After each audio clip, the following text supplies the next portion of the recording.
મિત્રો આપ જોઈ રહ્યા છો YNN ન્યૂઝ। હવે જોઈએ અગત્યના સમાચાર।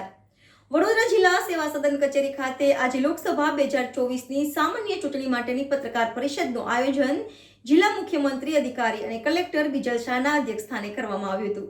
વડોદરા જિલ્લા સેવા સદન કચેરી ખાતે આજે લોકસભા 2024ની સામાન્ય ચૂંટણી માટેની પત્રકાર પરિષદનું આયોજન જિલ્લા મુખ્યમંત્રી ચૂંટણી અધિકારી અને કલેક્ટર બિજલ શાહના અધ્યક્ષસ્થાને કરવામાં આવ્યું હતું। જે પત્રકાર પરિષદમાં જિલ્લા વિકાસ અધિકારી Mamta Hirpara, joint police commissioner Manoj Ninama, જિલ્લા પોલીસ વડા Rohan Anand, deputy municipal commissioner Hasmukh Prajapati હાજર રહ્યા હતા। વડોદરા જિલ્લાના મુખ્ય ચૂંટણી અધિકારી અને કલેક્ટર બિજલ શાહે માહિતી આપતા જણાવ્યું હતું કે વડોદરા જિલ્લામાં લોકસભાની સામાન્ય ચૂંટણી માટેની તમામ તૈયારીઓ વહીવટીતંત્રએ પૂર્ણ કરી દીધી છે। કાર્યક્રમની જાહેરાત મુજબ વડોદરામાં 7 મે મતદાન થશે। 12 એપ્રિલથી ઉમેદવારી પત્રો સ્વીકારવાની પ્રક્રિયા હાથ ધરવામાં આવશે।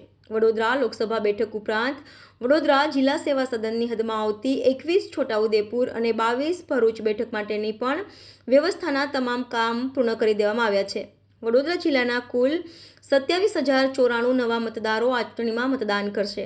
આદર્શ આચાર સંહિતાના અમલીકરણ માટે નોડલ અધિકારીની નિમણૂક કરવામાં આવી છે, તો ખર્ચની દેખરેખ માટે પણ નોડલ અધિકારીની નિમણૂક કરાઈ છે, જેમાં જિલ્લા વિકાસ અધિકારીને જવાબદારી સોંપાઈ છે।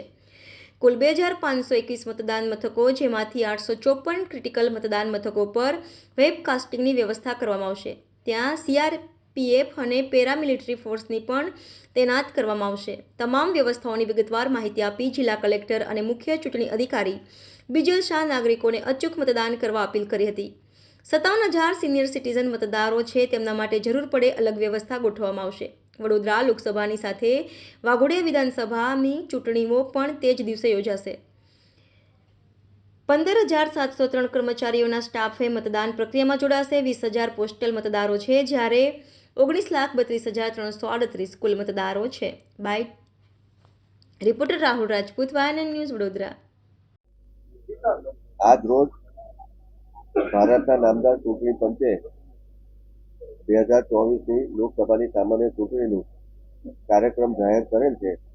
એ કાર્યક્રમ અંતર્ગત વડોદરા જિલ્લા માટે મતદાનની તારીખ 7 મે 2024 અને ઉમેદવારી પત્રો સ્વીકારવાની શરૂઆત તારીખ 12 એપ્રિલથી થનાર છે અને મતગણતરી 4 જૂનના રોજ થનાર છે। આજથી જ નામદાર ચૂંટણી પંચે પોલ શેડ્યુલ જાહેર કર્યું, ત્યાંથી આચારસંહિતા અમલમાં આવી ગઈ છે અને જિલ્લા વહીવટીતંત્ર, જિલ્લા ચૂંટણી તંત્ર અને શહેર અને જિલ્લાનું પોલીસ તંત્ર આચારસંહિતા અને જે પણ નિયંત્રણો ચૂંટણીલક્ષી છે એનું સુચારુ અમલીકરણ શરૂઆત કરી દીધેલ છે અને એના માટેનું જે 72 કલાકમાં જે પણ કામ કરવાનું થાય આચારસંહિતાના અમલીકરણનું એનું આયોજન કરીને 72 કલાકમાં એ કામગીરી પણ કરી દેવામાં આવે। નોડલ અધિકારી અલગ અલગ વિષયના કુલ 19 નોડલ અધિકારી છે। સાયન્સ બોર્ડ પર એસેમ્બલી 3 લેખે સમગ્ર જિલ્લામાં 30 છે, જે આજથી જ કાર્યરત થઈ જાય છે અને સ્ટેટિક સર્વેલન્સ ટીમ જે હોય છે, જેને આપણે ચેકપોસ્ટ તરીકે ઓળખતા હોઈએ છીએ પોપ્યુલરલી, એ પણ જિલ્લામાં 30 રાખવામાં આવશે। પણ એની શરૂઆત ઉમેદવારી પત્ર જે તારીખથી સ્વીકારવાના ચાલુ થાય છે કે 12 એપ્રિલથી એની શરૂઆત થશે।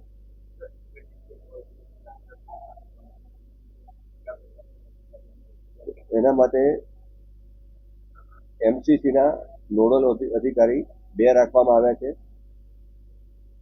VMC વિસ્તાર એટલે કે વડોદરાનો જે શહેરી વિસ્તાર છે એની 5 વિધાનસભા માટે નાયબ મ્યુનિસિપલ કમિશનર શ્રી અને ગ્રામ્ય વિસ્તારની 5 વિધાનસભા માટે નિયામક શ્રી, જિલ્લા ગ્રામ વિકાસ એજન્સી ડાયરેક્ટર DRDA, એ રીતે કુલ 2 નોડલ અધિકારી અને દરેક વિધાનસભામાં પણ એક એમની હાથ નીચે કે એમના માર્ગદર્શન હેઠળ દરેક વિધાનસભામાં એક નોડલ અધિકારી કામ કરશે।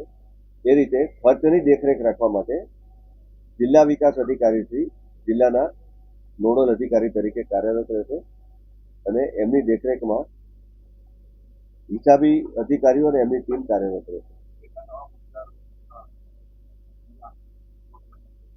નવા જે 18 અને 19 વર્ષના જે મતદારો છે એ 27,000 પ્લસ ઉમેરાયા છે। છેલ્લી જે સમરી રિવિઝન થઈ 27/10/2023 શરૂ થઈ અને 5/1 જેની આખરી પ્રસિદ્ધિ થઈ, એમાં 18 અને 19 વર્ષના નવા મતદારો 27,000 ઉપરાંત ઉમેરાયા. લોકશાહીની ખાસ અપીલ મીડિયાના મિત્રો થકી મતદારો સુધી પહોંચે એ મારી એટલી જ કે ભયમુક્ત વાતાવરણમાં અમે અને કોઈ પણ પક્ષપાત સિવાયના વાતાવરણમાં અમે ચૂંટણીનું સંચાલન કરી રહ્યા છીએ.